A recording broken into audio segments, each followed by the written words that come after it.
Rhys Ifans, Helo. wyt ti wedi cytuno i fod yn lis-genad ymgyrchoedd i ni fan hyn yn Siarad y Cymru. Helo. I ni wrth yn gofer, diolch o galon i ti am gytuno. Ond dweud wrthyn ni falle pam nes ti ddewis Siarad y Cymru fel elusen, a pam wyt ti mor angerddol am ddigartrefedd a chartrefedd gwael yn Nghymru? Nes i'n ngofio dweud yn y cyfweliad Saesneg, byw, da ni newydd wneud, felly gan hwn yn gyfle i ateb y gwestiwn yn llawn. Dwi'n cofio, flynyddoedd maith yn ôl, symud o gartref cyffyrddus iawn yn cymuned gyffyrddus iawn yng Ngogledd Cymru i Llundain. A'r peth cyntaf nath yn haro fi oedd bobl yn cysgu ar y stryd. Mae'n dros 20 mlynedd yn ôl rwan. Mae o'n dorcolonus, dydy'r tirlun yna heb newid dim os rhywbeth mae di mynd yn waith. So felly nath hwnna, mi nath hwnna osod rhyw fath o graith ysbrydol yna fi, blynyddoedd yn ôl, gweld hynna, dim Palace Buckingham na Madame Tussauds, nath yn wirioni fi, neu nath yn syni fi am Llundain, ond nath hwnna aros efo fi am amser maith iawn, a wedyn, a mae'n rhywbeth sy'n anodd iawn i anwybyddu, mi ydyn ni fel cymdeithas wedi yn dda iawn am anwybyddu hynna. Dyna pan bod o'n dal i fodoli. Ond wedyn yn fwy diweddar nes i ddrama yn Theatr Genedlaethol yn Llundain o'r enw Protest oedd yn delio efo stori person go iawn sydd yn bod oedd yn ddigartref ar strydoedd Llundain. Ac yn sgil y gwaith yna, mi nes i a Tim Price, dramodydd o Aberdâr, nath sgwennu'r ddrama, ddod i gysylltiad agos iawn efo elusennau sy'n delio gyda achosion a effeithiau digartrefedd yn Llundain, sef crisis a shelter a sawl elusen arall. Ac bod yn drama ni'n delio efo rhywun oedd yn byw yn llythrenol ar y stryd,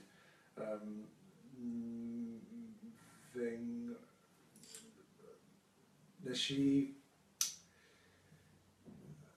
ddod i weld ac i ddeall bod ni gyd dri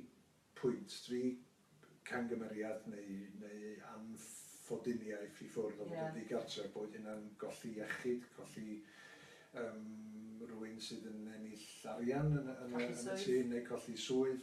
A sawl rheswm arall, a mae un o'r rheswm yna, neu cymysgedd o'r rheswm yna yn dod â ni yn agos iawn i ochr dibyn digartrefedd. A be nath yn hynny fi at Shelter Cymru oedd hynna, fod o'n rhywbeth fod fy Shelter Cymru'n gweithio'n wedig pan mae plant yn yr equation yna. Fod Shelter Cymru yn fudiad sydd yn gallu neu yn ceisio atal digartrefedd cyn iddo fo fynd i'r pwynt dychrynllyd yna o gysgu ar SG.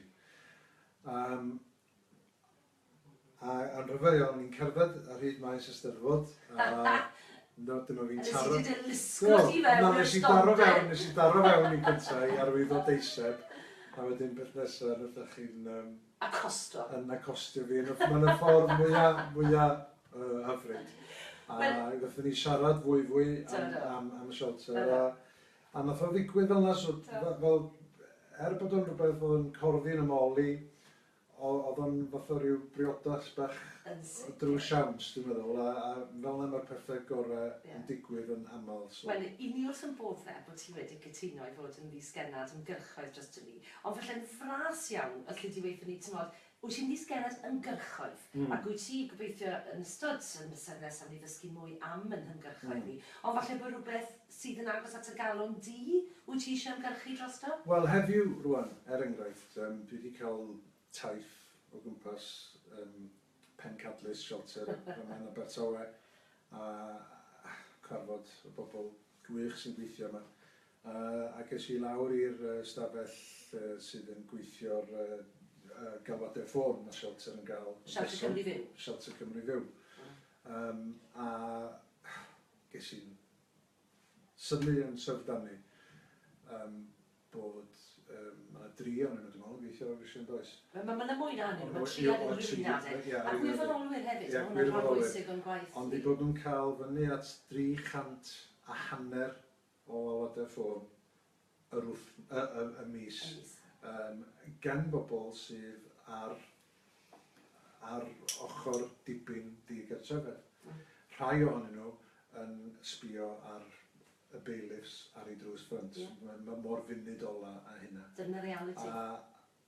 A mi oedd y ffigwr yna i fi yn dorcalonus. A be oeddwn ni yn fwy dorcalonus oedd dim dyna ydy'r ffigwr. Dyna di'r ffigwr maen nhw yn medru ddelio efo. Yn union. Mae'n siŵr bod hi'n bosib adio 100 neu fwy arall at y ffigwr yna, dwi'n i ddim. Nath hynna'n ysgwyd i fwy. Ac i feddwl a tu ôl i bob un o'r golofwadau ffôn, mae yna o leia 2 oedolyn, a mwy aml na pheidio, mae yna blant. A mae o'n, i fi, dwi'n dod o gartref o ble dwi'n mynd nôl na, fori at fy rieni efo mrawd a fy nai efo chwaer yng nghyfraith mewn tŷ, clud, cynnes a lle tân. A mae cael cartref, dim cartref corfforol, bod hwnna wrth gwrs yn bwysig, ond cartref... Eilwyd. Eilwyd di'r gair.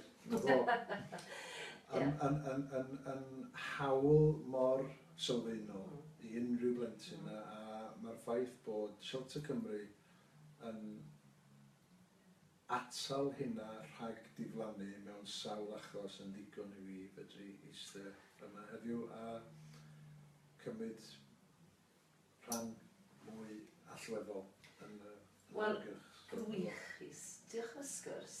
Diolch am fod mae'n barod i gytuno i ymuno ni'n yr hengoedd os ti eisiau i ffrwydro'r erbyn di gartrefedd a chartrefedd gwael. A ni'n wirioneddol yn edrych ymlaen i weithio gyda ti. A fi'n hefyd. Diolch yn fawr. Nadolig llawen. Nadolig llawen.